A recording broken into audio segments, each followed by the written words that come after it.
Semi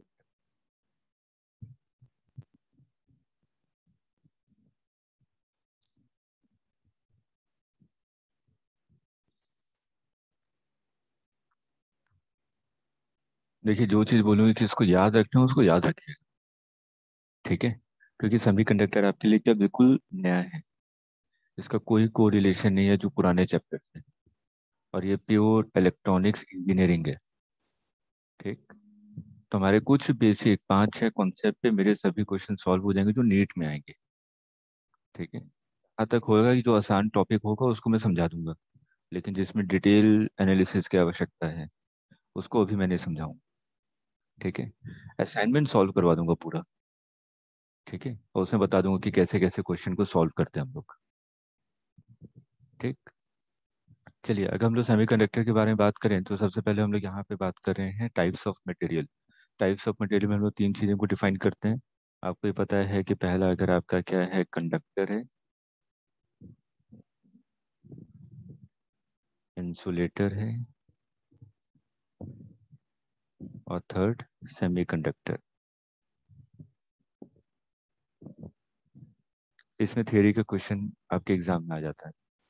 जैसे कि मैं कंडक्टर के बारे में बात करूं, किसी भी मटेरियल में दो चीज़ें होती हैं, कंडक्शन बैंड, वैलेंस बैंड और फॉरबिडन एनर्जी गैप। ठीक है, तीन चीज़ें होती हैं। अगर मैं कंडक्टर के बारे में बात करूं तो यहाँ पे जो वैलेंस बैंड है और जो कंडक्शन बैंड, दोनों एक दूसरे पे ओवरलैप करती हैं। लिख लीजिए एक point. In conductor, valence band and conduction band overlaps. In conductor, valence band and conduction band overlaps.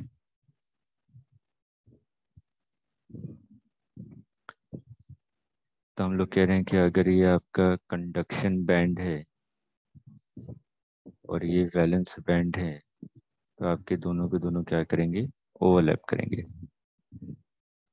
इसी में second point, there is no forbidden energy gap. इसमें कोई भी एनर्जी गैप नहीं होती। There is no forbidden energy gap.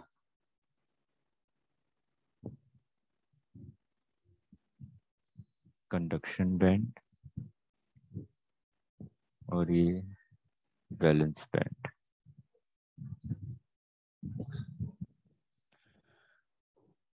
अगर किसी भी मटेरियल को करंट को कंडक्ट करना है तो उसके पास फ्री इलेक्ट्रॉन्स होने चाहिए। तो जो फ्री इलेक्ट्रॉन्स होने चाहिए वो कौन से बैंड में होने चाहिए, कंडक्शन बैंड। कंडक्शन बैंड में जो भी आपके इलेक्ट्रॉन्स होते हैं वो फ्री होते हैं। वो क्या करेंगे, करंट को कैरी करेंगे। ठीक। तो इसलिए यहाँ पे क्या होता है, कंडक्शन बैंड और वैलेंस बैंड दोनों को दोनों ओवरलैप करते हैं, इसलिए कहते हैं यहाँ पे हमारे पास infinite number of charge carrier है। इंसुलेटर में आते हैं। इंसुलेटर के केस में कंडक्शन बैंड और वैलेंस बैंड होता है। ये कंडक्शन बैंड है और ये नीचे वाला वैलेंस बैंड है। बीच वाला क्या है, फॉरबिडन एनर्जी गैप। और इसमें एनर्जी गैप की वैल्यू इतनी ज़्यादा होती है कि आपके इलेक्ट्रॉन्स वैलेंस बैंड से कंडक्शन बैंड में जंप नहीं कर पाते।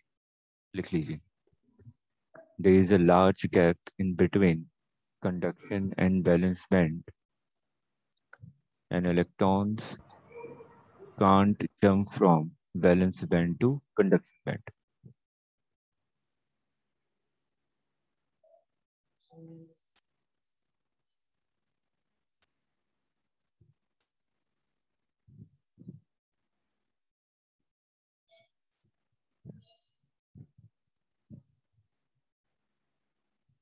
सेमीकंडक्टर के केस में सेमीकंडक्टर के केस में भी कंडक्शन बैंड, वैलेंस बैंड और फॉरबिडन एनर्जी गैप होती है।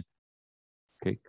लेकिन यहाँ पे जो फॉरबिडन एनर्जी गैप, इसकी जो वैल्यू होती है वो होती है 1.12 electron volt for silicon, 0.67 electron volt for germanium. हमारे पास दो सेमीकंडक्टर डिवाइसेस हैं, एक आपका सिलिकॉन है और एक आपका जर्मेनियम है। तो ये डायरेक्ट क्वेश्चन एग्जाम में पूछा गया है कि फॉरबिडन एनर्जी गैप कितनी है। ठीक है। और इसको अप्रॉक्स हम लोग कभी कभार 1.1 भी कह देते हैं और नीचे वाले को 0.7 भी कह देते हैं। ठीक है, ये एग्जैक्ट डेटा है। अब यहाँ पे क्या होता है कि यहाँ पे हम लोग जो चार्ज कैरियर के बारे में बात करते हैं, तो चार्ज कैरियर आपके दो होते हैं। आप पहले समझते हैं कि चार्ज कैरियर, अभी तक तो हम लोग इलेक्ट्रॉन्स को तो जानते हैं कि हाँ इलेक्ट्रॉन है आपका चार्ज कैरियर, लेकिन सेमीकंडक्टर आते हैं तो आप लोग जानते हैं कि होल्स के बारे में भी स्टडी करते हैं। और कहते हैं कि सेमीकंडक्टर में जो आपका करंट कैरी होता है वो दो चार्ज के कारण होता है, एक इलेक्ट्रॉन और एक आपका होल्स। अब होल्स का मतलब क्या है? जैसे कि मान लीजिए आप लोग बस में सफर कर रहे हैं और कोई एक वैकेंट स्पेस खाली है, एक सीट खाली है, आप अपने आप को क्या मानिए, इलेक्ट्रॉन मानिए। ठीक है, तो आप अपनी पोजीशन से हटकर सीट पे बैठेंगे, जहाँ जगह खाली होगी वहां पे मूव करते हैं ना।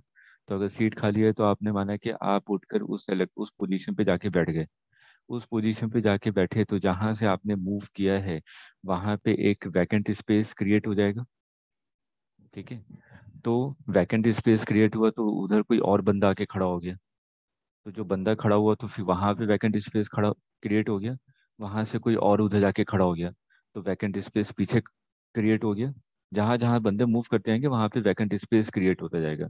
लेकिन अगर आप लॉजिकली सिर्फ और सिर्फ वैकेंट स्पेस को देखिए, जिसको मैं होल्स का नाम दे रहा हूँ, ठीक है, पहले वो सीट पे था, फिर आप बैठे तो वो आपकी पोजीशन पे पहुंच गया, उसके बाद आपकी पोजीशन पे कोई और बंदा चला गया तो वो होल्स उस पोजीशन पे चला गया जहां पे पहले बंदा था।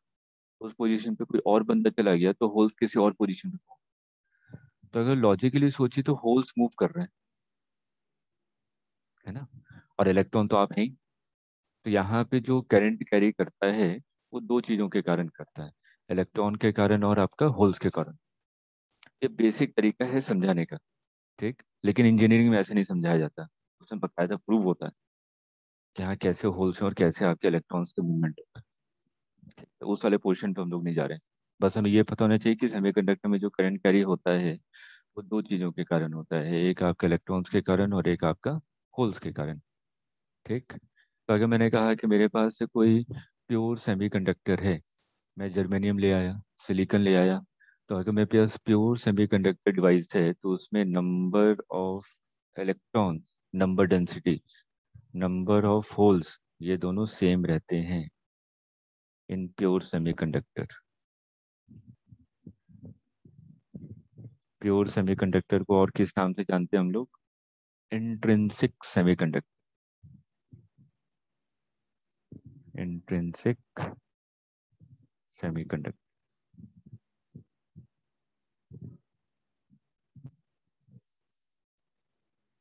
ठीक है, जिसको याद रखेगा, इंट्रिंसिक सेमीकंडक्टर में Na और NH क्या होते हैं, दोनों सेम होते हैं।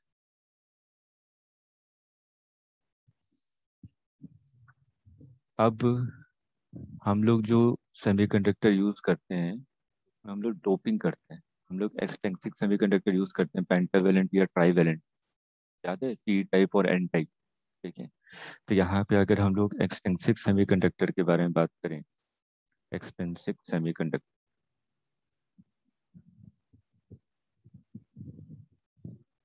तो सेमीकंडक्टर की कंडक्टिविटी बढ़ाने के लिए तो क्या करते हैं, डोपिंग करते हैं। ठीक है, ऐसे लिखेगा, सेमीकंडक्टर की कंडक्टिविटी बढ़ाने के लिए हम लोग डोपिंग करते हैं। डोपिंग का मतलब क्या हुआ? इम्प्योरिटी को ऐड करना, एडिशन ऑफ इम्प्योरिटी। और इम्प्योरिटी का मतलब क्या है? कौन कौन से इम्प्योरिटीज होते हैं आपकी? Pentavalent and trivalent.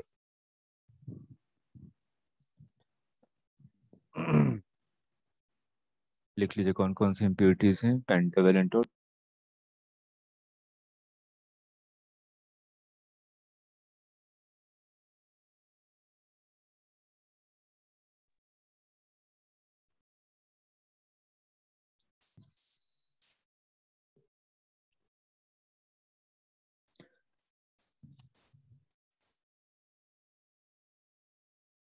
Pentavalent impurities कौन कौन सी हैं? Pentavalent impurities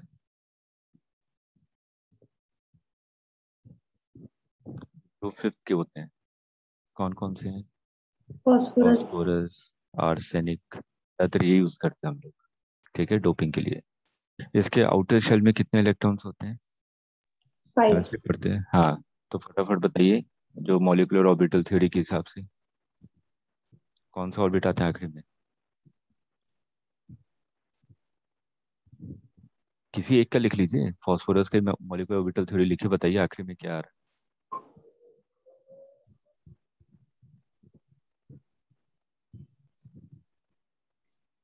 sir, sigma 2p z। है।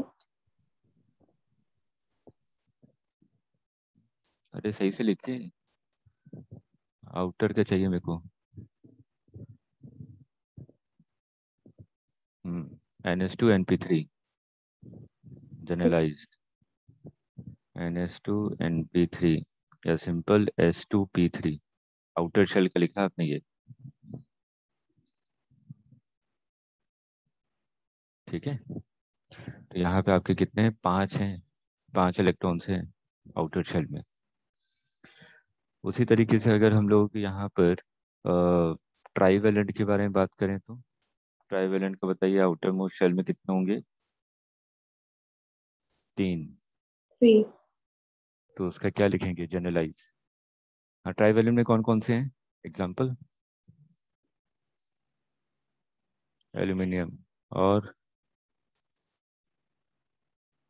म्यूट करके बोलिए स्टेटस, मेरे को आवाज़ नहीं पहुंचेगी म्यूट करने से। सर, बोरॉन, हम्म। इंडियम। हम्म। तो हम लोग ज़्यादातर एल्यूमिनियम का यूज़ करते हैं, ठीक है, बोरॉन वगैरह कम यूज़ कीजिए। इसका आउटर मोस्ट शेल में कितने होते हैं? 3। 3 इलेक्ट्रॉन्स इन आउटर शेल। अब देखिए, अब हम लोग सिलिकॉन, सिलिकॉन में आउटर शेल में कितने होते हैं? सेमीकंडक्टर में आउटर शेल में कितने इलेक्ट्रॉन्स होते हैं? 4। तो अगर मैं सिलिकॉन का एग्जांपल ले रहा हूँ, तो मानिए कि सिलिकॉन है, तो उसको हम लोग ऐसे दिखाते हैं, 4 हैं।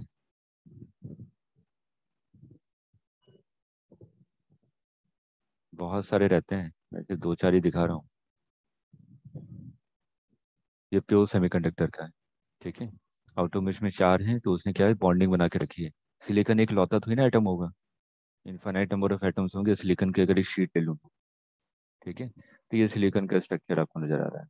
अब मैंने क्या किया, इसमें मान लीजिए पेंटावेलेंट मिला दिया, ठीक।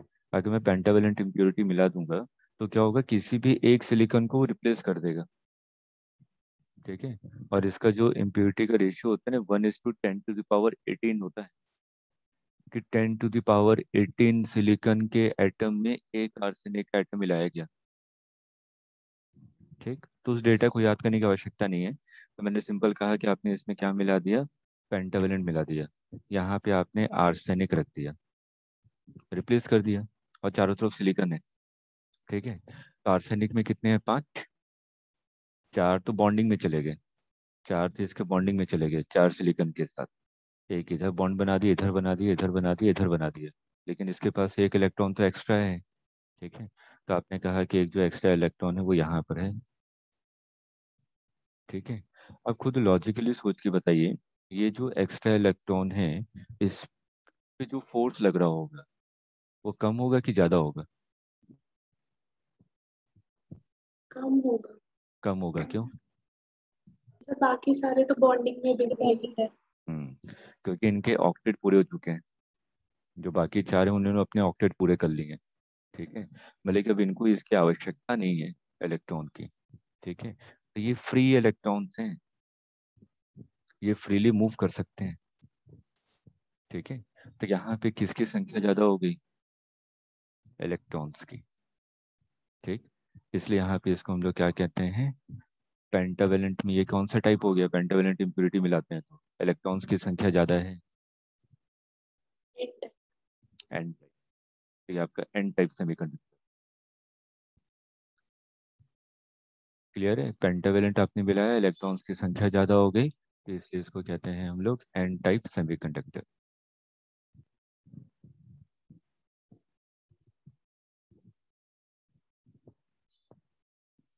अगर ये एन टाइप सेमीकंडक्टर है, तो खुद बताइए, जो एन अब इलेक्ट्रॉन्स की जो डेंसिटी होगी वो होल से ज़्यादा हो जाएगी ना। ठीक है, पहले number of electrons number of holes के इक्वल थे, आपने पेंटावेलेंट मिला दिया तो नंबर ऑफ इलेक्ट्रॉन्स की संख्या ज़्यादा हो जाएगी। ठीक है, तो वही मैंने लिखा है कि n is very very large in comparison to h. और अभी मैंने बताया था कि जो करंट होता है वो दो के कारण फ्लो करता है, इलेक्ट्रॉन्स के कारण और आपका होल्स के कारण।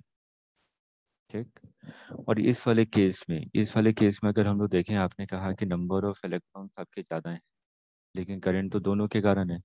तो करंट इज इक्वल टू क्या होता है, चार्ज पर यूनिट टाइम। तो आपने कहा कि जो आई होगा वो किसके कारण होगा, नंबर ऑफ इलेक्ट्रॉन्स के कारण। और जो आई एच होगा वो किसके कारण होगा, नंबर ऑफ होल्स के कारण। तो मैं यहाँ पे लिख सकता हूँ कि एन टाइप सेमीकंडक्टर में जो आई ई की वैल्यू होगी is very very greater than I h, क्योंकि नंबर ऑफ इलेक्ट्रॉन ज़्यादा है। तो इलेक्ट्रॉन से कारण जो करंट की वैल्यू होगी वो आपकी होल से कारण करंट की वैल्यू से ज़्यादा होगी। और ये क्या है आपका एन टाइप सेमी, ये लिख लीजिएगा, एन टाइप सेमीकंडक्टर है ये।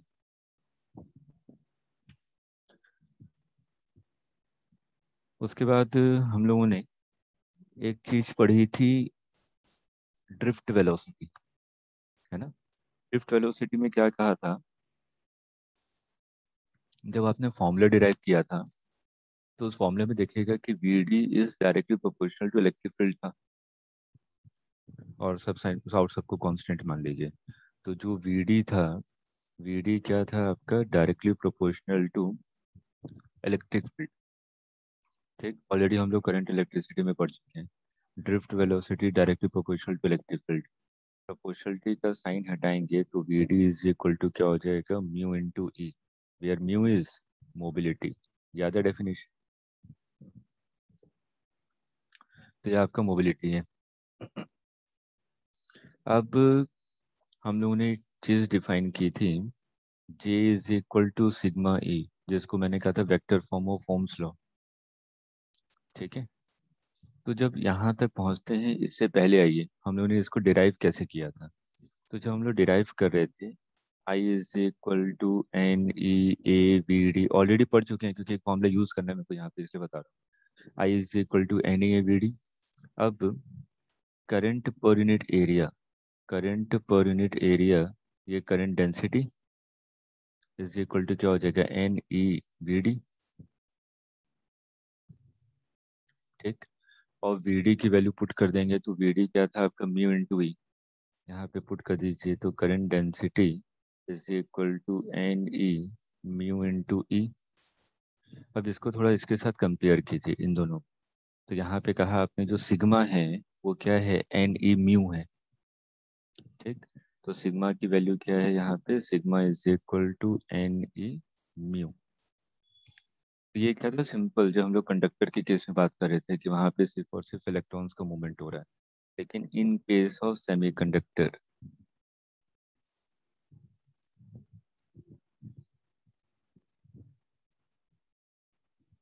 वीडियो ऑन करके रखे सभी लोग। I e is equal to I e plus I h net current. और अभी आपने क्या लिखा, current density is equal to n e mu into E, और यहाँ पर आपने लिखा sigma is equal to n e mu. अब यहाँ पे अगर मैं करंट डेंसिटी लिखूँ तो current density is equal to क्या होगा, N e mu into electric field. ये current density is equal to n e mu into electric field. ठीक है, लेकिन यहाँ पे तो दो दो चार्ज कैरियर है ना, होल्स भी हैं और आपके इलेक्ट्रॉन्स भी हैं। तो अगर आई ई लिखना है तो इसके लिए क्या लिखूंगा, E n e mu e plus n h mu h into E. वही फॉर्मूला लिखा और कुछ नहीं लिखा मैंने। ठीक, क्योंकि यहाँ पे आपके इलेक्ट्रॉन्स भी हैं होल्स भी हैं, तो इलेक्ट्रॉन्स के लिए आपने डिफाइन किया मोबिलिटी ऑफ फ्री इलेक्ट्रॉन्स, और होल्स के लिए डिफाइन किया मोबिलिटी ऑफ होल्स। ठीक है, और एन एच और एन ई क्या है, नंबर डेंसिटी इलेक्ट्रॉन्स की और होल्स की।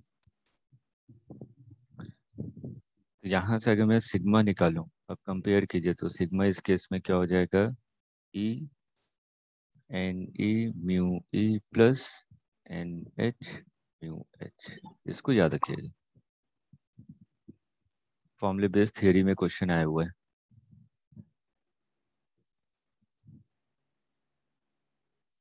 एन टाइप में किसकी नंबर डेंसिटी किसका ज़्यादा होता है? इलेक्ट्रॉन्स का। इलेक्ट्रॉन। और पी टाइप में होल्स। होल्स। एक मिनट नोट कीजिए, फिर पीएन जंक्शन पे आता है।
अब देखिए पीएन जंक्शन में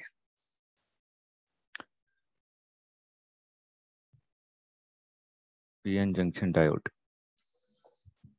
आपने क्या किया, पी टाइप और एन टाइप सेमीकंडक्टर को सैंडविच कर दिया, मतलब कि ऐसे जोड़ दिया। ठीक। अच्छा, एक चीज हमें काफी बार कंफ्यूजन होता है कि एन टाइप में हम लोग ऐसा क्यों दिखाते हैं या ऐसा क्यों दिखाते हैं। थोड़ा सा मैं इसके साथ ही क्लियर करता हूँ। वैसे तो आपको याद ही रखना है।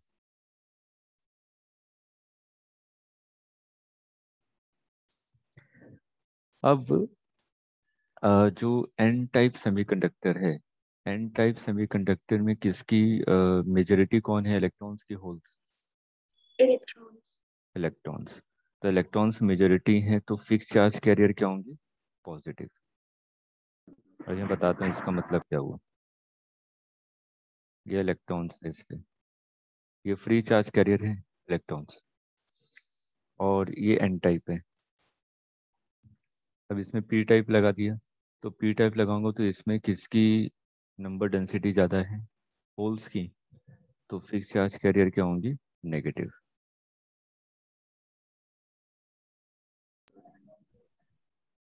ये होल्स। अब देखिए इसका मतलब क्या हो, यहीं से क्लियर हो जाएगा। जैसे कि मैंने कहा कि एन टाइप सेमीकंडक्टर में आपने क्या क्या इम्प्योरिटी मिलाई, पेंटावेलेंट। पेंटावेलेंट बनाई तो ये जो इलेक्ट्रॉन्स, ये तो फ्री है ना, ये आराम से घूम फिर सकता है। और ये घूमेगा फिरेगा, यहाँ से अगर दूर चला गया तो यहाँ पे तो एक इलेक्ट्रॉन कम हो गया ना। इलेक्ट्रॉन कम हो गया तो इस पे क्या चार्ज आ जाएगा, पॉजिटिव। ठीक है। और इलेक्ट्रॉन फ्रीली मूव कर सकता है, तो इसलिए इसको एन टाइप को डिनोट करने के लिए हम लोग दिखाते हैं पॉजिटिव है। ठीक है। और इलेक्ट्रॉन्स फ्रीली मूव कर सकता है। आया समझे। ठीक। और उसी तरीके से अगर ये आपका आर्सेनिक की जगह एल्यूमिनियम होता, जिसके तो सिर्फ 3 बॉन्ड बन रहे होते, जो कि 3 ही इलेक्ट्रॉन्स है इसके पास, और एक तो खाली बैठा हुआ है, इसको चाहिए। ठीक है। तो इसको चाहिए, यहाँ पे इसके पास वैकेंट स्पेस है, इसको अपनी जगह को भरना है। ठीक। तो ऐसे तो बहुत सारे सिलिकॉन लगे हुए हैं, बहुत सारे हैं, एक दो नहीं है, लाखों करोड़ों सिलिकॉन है यहाँ पे। ठीक। तो अगर एक एल्यूमिनियम है और यहाँ पे इतने सारे सिलिकॉन लगे हुए हैं, तो इस स्पेस को भरने के लिए हो सकता है कि कोई बॉन्ड का इलेक्ट्रॉन टूट के यहाँ आ जाए।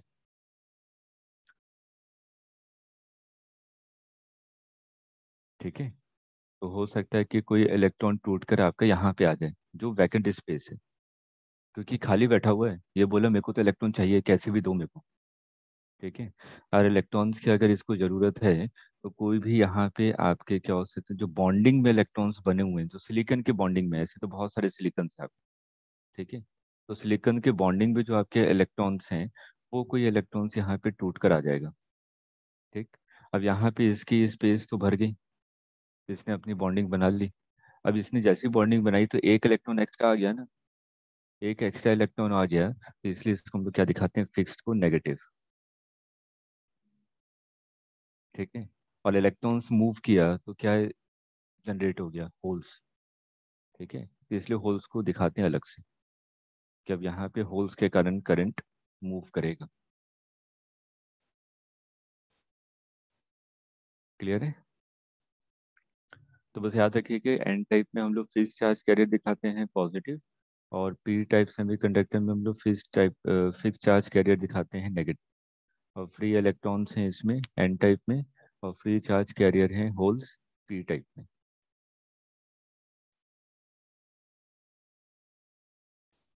नोट कीजिए, इसके बाद ग्राफ है जो कि काफी इंपॉर्टेंट है।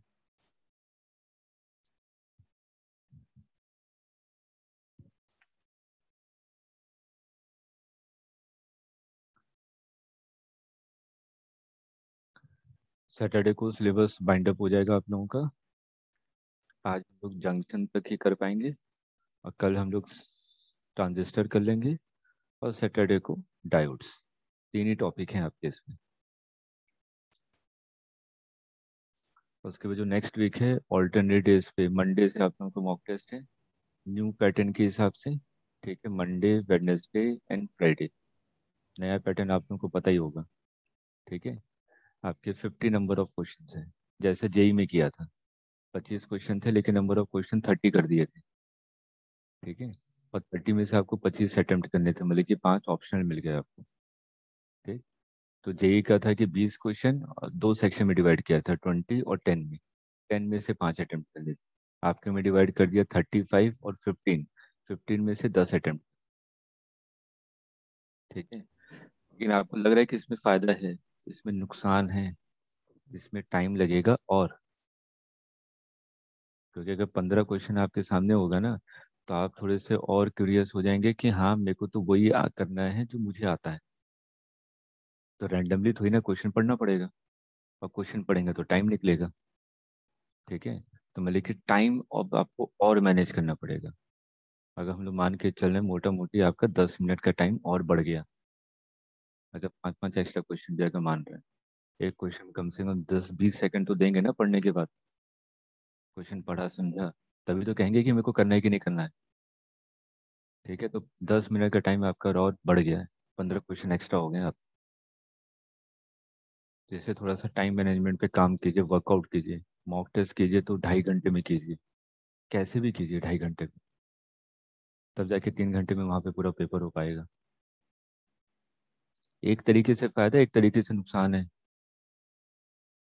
मैं सिर्फ चॉइस को देख रहा हूँ, ये तो देख ही नहीं रहा कि मेरा टाइम बढ़ गया, पढ़ने में तो टाइम जाएगा मेरा। सर मेरा नेटवर्क चलेगा था, प्लीज़ दोबारा बता दीजिए पीएन। हाँ, मैं ये बता रहा था कि जो पीएन जंक्शन है यहाँ पे एन टाइप का मतलब क्या होता है, जिसमें फिक्स्ड चार्ज कैरियर पॉजिटिव है। ठीक है। और इलेक्ट्रॉन्स क्या है आपके, फ्री इलेक्ट्रॉन्स हैं। नंबर डेंसिटी किसकी ज़्यादा होती है, इलेक्ट्रॉन्स की। तो पी टाइप में नंबर डेंसिटी किसकी ज़्यादा होती है, आपकी होल्स की। तो मैं याद करने का तरीका बता रहा हूँ, पी टाइप है तो मतलब होल्स हैं तो फिक्स्ड चार्ज कैरियर क्या होंगे, नेगेटिव। फिक्स चार्ज का क्या होता है? देखिए, कुछ समझाता हूँ। जैसे कि मैंने बोला कि पेंटावेलेंट है, पेंटावेलेंट में आपने आर्सेनिक को मिला दिया। आर्सेनिक मिलाऊंगा तो इसने चार बॉन्डिंग तो बना ली, एक इलेक्ट्रॉन आपका फ्रीली मूव कर सकता है। फ्रीली मूव करेगा, मूव करके कहीं पे चला गया तो इस पे तो पॉजिटिव चार्ज है ना, हाँ। इलेक्ट्रॉन अच्छा। की कमी होगी। तो इसी पॉजिटिव चार्ज को हम लोग ऐसे दिखाते हैं, इसको कहते हैं फिक्स्ड चार्ज कैरियर। ठीक है। और उसी तरह होल्स में इसका जस्ट अपोजिट दिखाते हैं। ठीक। क्योंकि मैं इसलिए बता रहा हूँ क्योंकि अभी हमें अवलांचे ब्रेकडाउन और जेनर ब्रेकडाउन पढ़ना है। ठीक है ना, जेनर डायोड है, उससे रिलेटेड क्वेश्चन आते हैं एग्जाम में। चलिए, अब लॉजिकली सोचिए कि यहाँ पे क्या है। मान लीजिए कि एन टाइप में आपके पास 100 इलेक्ट्रॉन है, और पी टाइप में क्या है, 100 होल्स हैं। ठीक। दोनों में चार्ज डेंसिटी अलग अलग है ना, यहाँ पे इलेक्ट्रॉन्स की संख्या ज़्यादा है, वहाँ पे होल्स की संख्या ज़्यादा है। तो अगर चार्ज डेंसिटी अलग अलग है, चार्ज कंसंट्रेशन अलग अलग है, और दोनों को मैंने मिला दिया, तो दोनों में चार्ज का मूवमेंट तब तक होता रहेगा जब तक चार्ज कंसंट्रेशन बराबर ना हो जाए। ठीक है। अब यहाँ पे क्या करें, इलेक्ट्रॉन्स जंप कर रहे हैं यहाँ पे। ठीक है, क्योंकि यहाँ पे इलेक्ट्रॉन्स की संख्या ज़्यादा है, तो ये इधर जंप करेंगे, और ये इधर जंप करेंगे तो होल के साथ मिलके तो न्यूट्रलाइज कर लेंगे ना। होल और इलेक्ट्रॉन मिलेंगे तो आपके न्यूट्रल बन जाएंगे। ठीक। तो थोड़ी देर के बाद सोचिए कि ये जितने होल्स थे, और ये यहाँ पे इस जंक्शन के पास में ये जितने भी इलेक्ट्रॉन्स थे और ये जितने भी होल्स थे, ये रिकम्बाइन हो गए एक दूसरे के साथ। एक दूसरे के साथ रिकम्बाइन हो जाएंगे तो पोजीशन में इस पोजीशन में ये जो रीजन है आपका, इस रीजन में कोई भी फ्री इलेक्ट्रॉन्स या कोई भी फ्री होल्स बचेंगे नहीं, सब मिल चुके हैं आपस में, रिकम्बाइन कर चुके हैं। ठीक है। थ्योरी क्वेश्चन को ध्यान से सुनिएगा। अब सब होल्स और इलेक्ट्रॉन आपस में मिल चुके हैं। अब यहाँ पे कोई भी फ्री चार्ज कैरियर नहीं है। अगर फ्री चार्ज कैरियर नहीं है, लेकिन चार्ज कंसंट्रेशन तो अभी भी दोनों में अलग अलग है।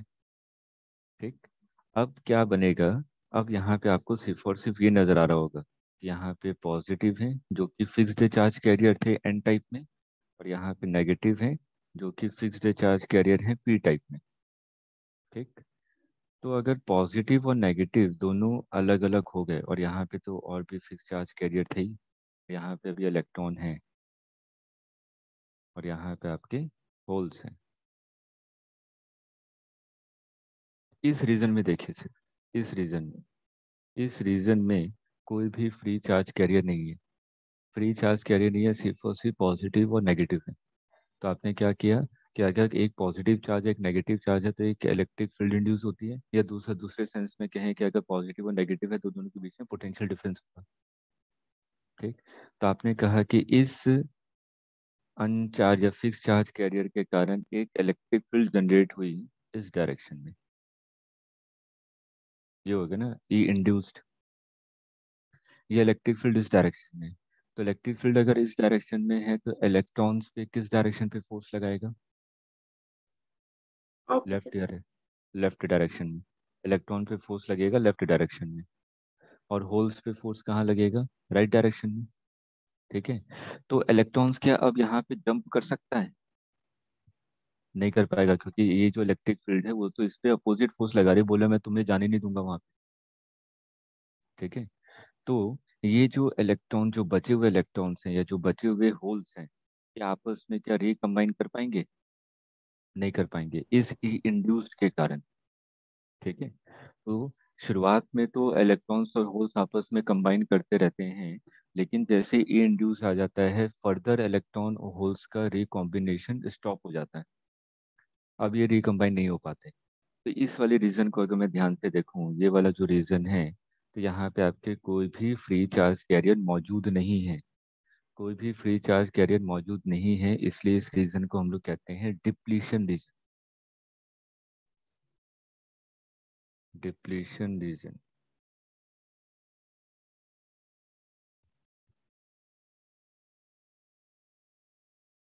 क्लियर है? सर ये ई हमने मतलब एक्सटर्नली इंड्यूस किया है। नहीं नहीं नहीं नहीं, ये चार्ज के कारण, फिर चार्ज का कारण अपने आप ही इंड्यूस हो गया। एक्सटर्नल तो बैटरी भी लगाई नहीं मैंने।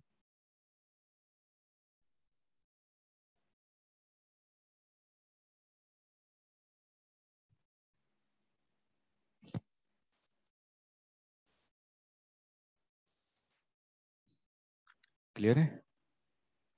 अब देखिए ग्राफ कैसे पूछा जाता है। मैं इसको ऐसे डिवाइड कर रहा हूँ, ए बी सी डी। ठीक। अब अगर मैं बी टू सी जाऊं, बी से सी में देखिए जो डिप्लीशन रीजन, बी से सी में तो इलेक्ट्रिक फील्ड है सिर्फ। ठीक है, इलेक्ट्रिक फील्ड सिर्फ बी और सी के बीच में है। फिक्स चार्ज कैरियर के बीच में आपका इलेक्ट्रिक फील्ड है। तो आपको पता है कि जो इलेक्ट्रिक फील्ड होता है वो हायर पोटेंशियल से लोअर पोटेंशियल की तरफ मूव करता है। ठीक है। अब ध्यान से देखिए, अगर मैं ए से बी मूव कर रहा हूँ तो कोई इलेक्ट्रिक फील्ड नहीं है, कोई इलेक्ट्रिक फील्ड नहीं है, तो डेल्टा वी जीरो है। डेल्टा वी जीरो है, इसका मतलब पोटेंशियल कांस्टेंट है। इलेक्ट्रोस्टैट में याद कीजिए, delta v is equal to e dot d r. ठीक। तो आपने कहा कि ए से बी पोजीशन में कोई भी इलेक्ट्रिक फील्ड नहीं है, तो इलेक्ट्रिक फील्ड नहीं है तो डेल्टा वी जीरो है। डेल्टा वी जीरो इसका मतलब पोटेंशियल कांस्टेंट है। उसके बाद जैसे ही बी टू सी मूव कर रहे हैं, आपके इलेक्ट्रिक फील्ड का डायरेक्शन आ गया राइट डायरेक्शन में। तो आपको पता है कि जो इलेक्ट्रिक फील्ड का डायरेक्शन होता है उसी डायरेक्शन में पोटेंशियल डिक्रीज होता है, क्योंकि हायर टू लोअर पोटेंशियल में आपका इलेक्ट्रिक फील्ड मूव करता है। तो अगर मैं बी से सी में जा रहा हूँ तो इलेक्ट्रिक फील्ड आपका डिक्रीज करेगा। उसके बाद C to D, C to D में कोई इलेक्ट्रिक फील्ड नहीं है, इसका मतलब पोटेंशियल कांस्टेंट है। ठीक है। तो यहाँ पे हम लोग ग्राफ बनाते हैं। पहला ग्राफ पोटेंशियल और एक्स के बीच में, पोटेंशियल और एक्स, एक्स मतलब डिस्टेंस, पीएन जंक्शन में। तो यहाँ पे क्या होगा, शुरुआत में कुछ देर तक पोटेंशियल कांस्टेंट है ए टू बी। उसके बाद बी टू सी में पोटेंशियल डिक्रीज हो रहा है। उसके बाद सी टू डी में पोटेंशियल कांस्टेंट है। ठीक है, ये पहला ग्राफ याद रखिए।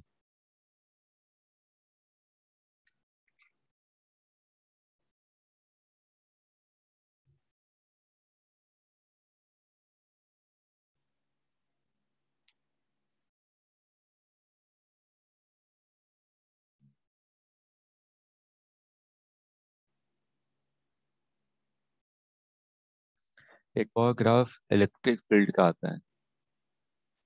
रटे जाएंगे, सिंपल ग्राफ ही आता है, उसके पीछे कोई थियरी नहीं पूछी जाती है। क्योंकि समझाऊंगा तो बहुत सारे मैथमेटिकल फॉर्मूले यूज होंगे, इंटीग्रेशन। चलिए, जिसको समझना होगा सिलेबस कंप्लीट होने के बाद जो हम लोग ऑल्टरनेट डेज पे रखेंगे, जिसको चाहिए होगा सर बता दीजिए वाला, तो मैं उसका रीज़न बता दूंगा कि क्यों कैसे बन रहा है इलेक्ट्रिक फील्ड का। बहुत इंपॉर्टेंट है, डायरेक्ट क्वेश्चन एम्स ने कई बार पूछा था। नीट ने नहीं पूछा है, एम्स ने कई बार पूछा था इलेक्ट्रिक फील्ड वाला ग्राफ। इलेक्ट्रिक फील्ड और एक्स के बीच में ग्राफ, ये होता है।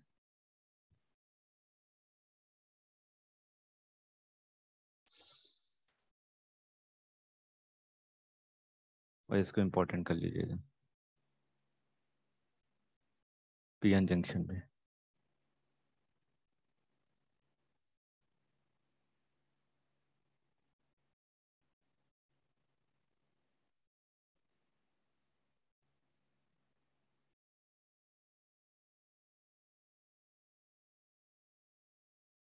क्लियर है? अब हम लोग यहाँ पे बात करते हैं forward bias and reverse bias. देखिए ये पी टाइप है, ये एन टाइप है। जिसको आपने पॉजिटिव टर्मिनल से जोड़ा पी टाइप को, और एन टाइप को नेगेटिव टर्मिनल से। पी टाइप का मतलब क्या हुआ, इसमें कौन सी मेजॉरिटी चार्ज कैरियर है? होल्स। तो मैं होल्स को दिखा रहा हूँ सिर्फ। एन टाइप में कौन से मेजॉरिटी चार्ज कैरियर है? इलेक्ट्रॉन्स।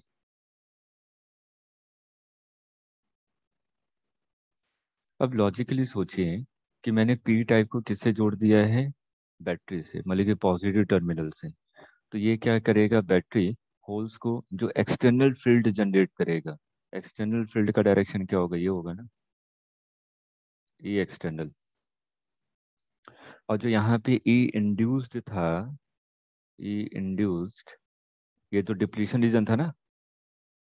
डिप्लीशन रीजन में ई इंड्यूस का डायरेक्शन क्या था? ये देखिए, ये एन टाइप, ये पी टाइप। एन से पी की तरफ था ई इंड्यूस का डायरेक्शन, राइट।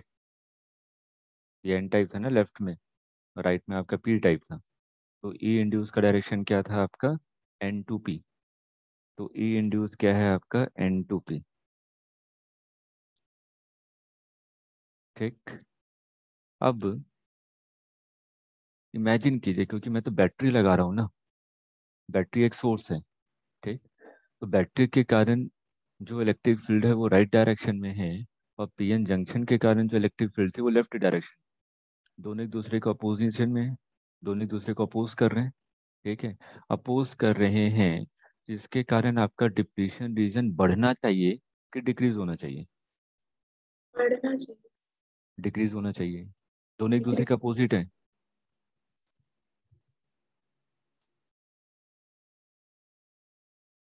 अपोजिट है। ठीक है, तो लिखिए फर्स्ट पॉइंट, और हेडिंग डाल लीजिएगा फॉरवर्ड बायस। जैसे पॉइंट्स हैं याद रखने हैं आप लोगों को, थियरी के लिए इंपॉर्टेंट पॉइंट्स है जितने लिखवा रहा हूँ।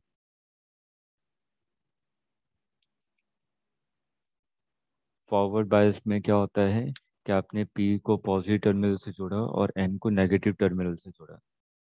एक्सटर्नल फील्ड और ई इंड्यूस्ड आपके दोनों एक दूसरे के अपोजिट डायरेक्शन में हैं, इसलिए डिप्लीशन रीजन डिक्रीज करता है।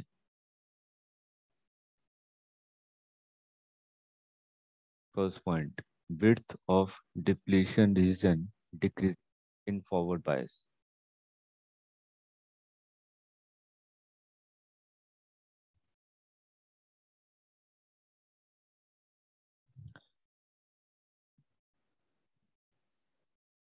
अब यहाँ पे देखिए, यहाँ पे आपके होल्स हैं।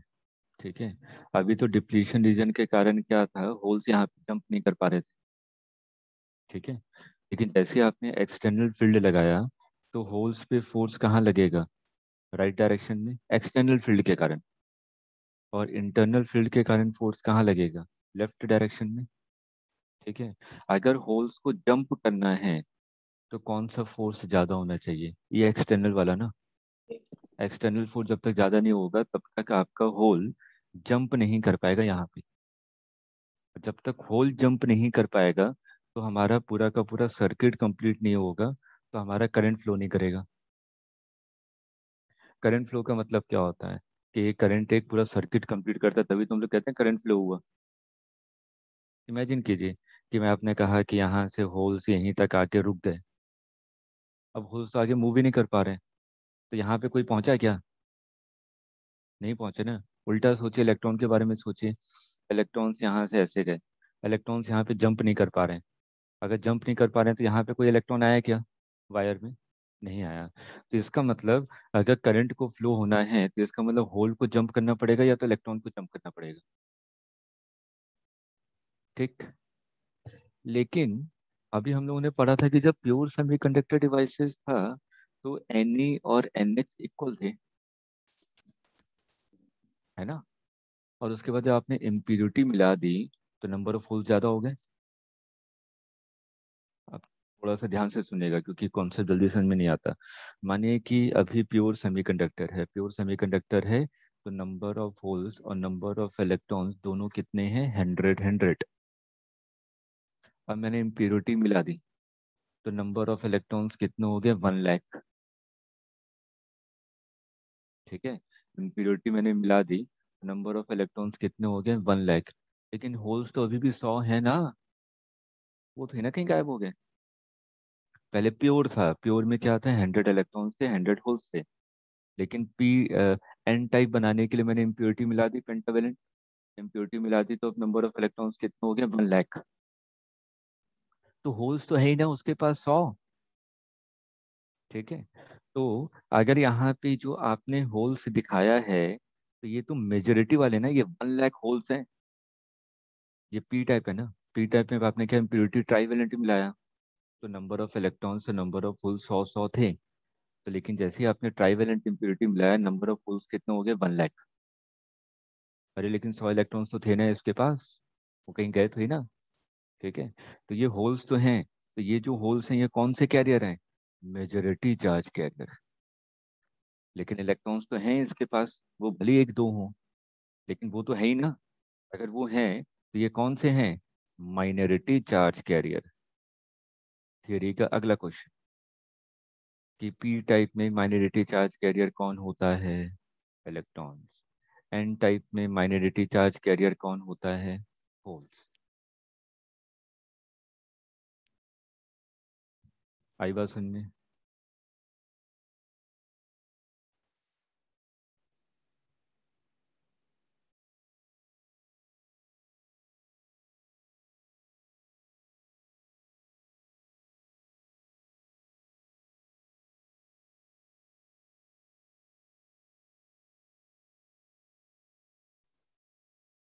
अब मैं एक्सटर्नल फील्ड, ये जो आपका वोल्टेज सोर्स है ये वेरिएबल वोल्टेज सोर्स है, वोल्टेज को मैं वेरी कर सकता हूँ। ठीक है, कांस्टेंट नहीं है। अभी आपने कहा कि अगर ये डिप्लीशन रीजन बनेगा, ये डिप्लीशन रीजन बना, एक तरफ पॉजिटिव है एक तरफ नेगेटिव है, ये इंड्यूस्ड आया, तो आपने कहा कि इंड्यूस आया तो इन दोनों के बीच में पोटेंशियल डिफरेंस भी आ गया ना। तो मान लीजिए पोटेंशियल डिफरेंस कितना आया? सिलिकॉन है तो कितना आएगा? 0.7, सॉरी 1.1। मेनियम है तो कितना आएगा? 0.7। 0.7। ठीक है, अभी लिखवाया था, फॉरबिडन एनर्जी गैप वही है। ठीक है, तो यहाँ पे कितना है? 0.7 है, मैंने मान लिया। ठीक, लॉजिकली सोचिए, आपको बिल्कुल फॉरवर्ड बायस का ग्राफ समझ में आ जाएगा। यहाँ पे बता, रटने से काम नहीं चलेगा क्योंकि थ्योरी में क्वेश्चन पूछे गए हैं, इसलिए इस पार्ट को समझा रहा हूँ। ट्रांजिस्टर में कोई थ्योरी का क्वेश्चन नहीं आता, इसलिए उसको डायरेक्ट बताऊंगा। अभी देखिए, लेफ्ट हैंड साइड में पॉजिटिव है और राइट हैंड साइड में नेगेटिव है। ठीक, तो इसको क्या मैं ऐसा रिप्रेजेंट कर सकता हूँ? एक बैटरी है, ये पॉजिटिव है ये नेगेटिव है, इसी चीज को मैं बैटरी से डिनोट कर रहा हूँ। ठीक है, ई इंड्यूस वाले पार्ट को, तो आपने कहा कि ई इंड्यूस वाले पार्ट को आपने बैटरी से डिनोट किया और कहा कि कुछ ऐसा पोटेंशियल है। मान लीजिए कितना है? 1.1 वोल्ट मान लिया आपने। ठीक, अब लॉजिकली सोचिए कि जो अगर सोर्स लगाया है आपने, अगर सोर्स की वैल्यू 0.5 वोल्ट है, करंट फ्लो करेगा क्या? नो। सोर्स की वैल्यू 0.5 है, अगर सोर्स की वैल्यू 0.5 है, ये एक बैटरी ऐसे है और आपने एक और बैटरी ऐसे लगा दी, यही तो है। इक्विवेलेंट पे ध्यान दीजिए। ठीक है, ये मान लीजिए 10 वोल्ट है और ये आपका 20 वोल्ट है।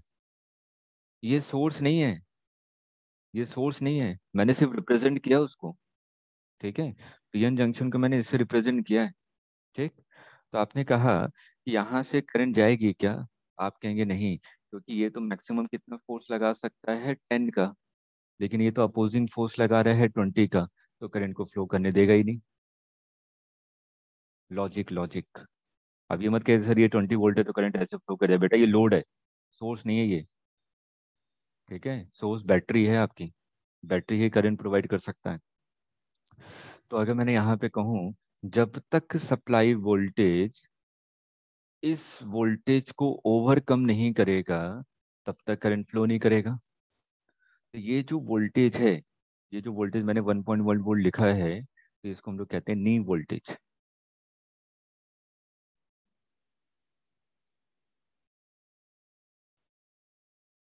ठीक है, ये नी वोल्टेज है। तो मेरे को क्या समझ में आया कि जब तक सप्लाई वोल्टेज नी वोल्टेज को ओवरकम नहीं करेगा तब तक कोई भी करंट फ्लो नहीं कर। ठीक।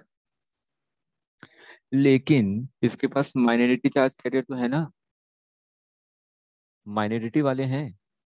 माइनॉरिटी वाले हैं तो इलेक्ट्रॉन्स इधर एक दो हैं, तो एक दो इलेक्ट्रॉन्स इधर मूव कर रहे हैं और इधर एक दो होल्स हैं, वो इधर मूव कर रहे हैं, तो जंक्शन तो क्रॉस हो ही रहा है ना। तो जो शुरुआत में करंट फ्लो होता है वो किसके कारण होता है? माइनॉरिटी चार्ज कैरियर के कारण। जब तक सप्लाई वोल्टेज नी वोल्टेज से छोटा होता है, करंट फ्लो करता है, और वो किसके कारण फ्लो करता है? माइनॉरिटी चार्ज कैरियर के कारण।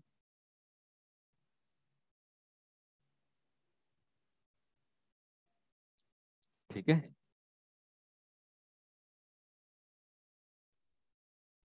अर्जुन लिख रहे हैं?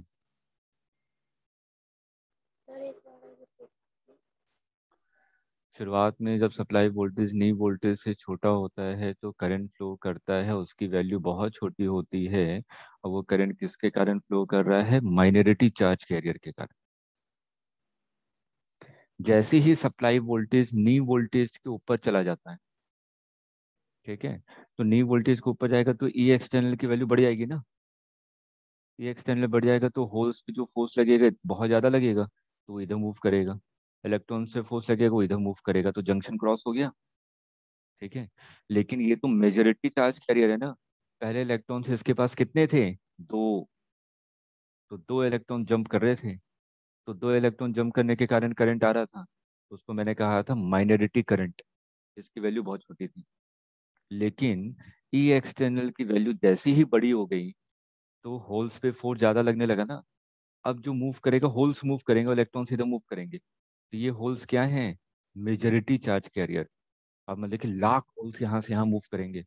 अगर लाख होल्स यहाँ से यहाँ मूव करें तो करंट की वैल्यू क्या होगी? लीनियरली इंक्रीज करेगी क्या एक्सपोनेंशियली? एक्सपोनेंशियल। एक्सपोनेंशियली, इसलिए ग्राफ ऐसा बनाते हैं हम लोग यहाँ पे। आई डी, शुरुआत में कोई करंट नहीं होता, बहुत छोटा सा करंट होता है। और कब तक करंट की वैल्यू जीरो होती है? अप्रोक्सीमेटली नी वोल्टेज के तब तक।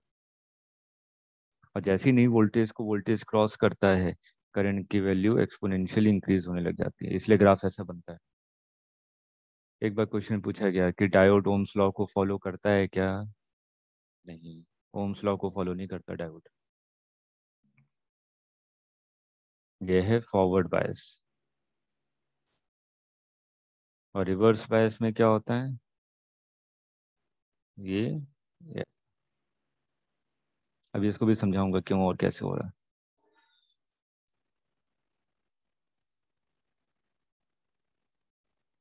ठीक है, तो ये ग्राफ बना लीजिए।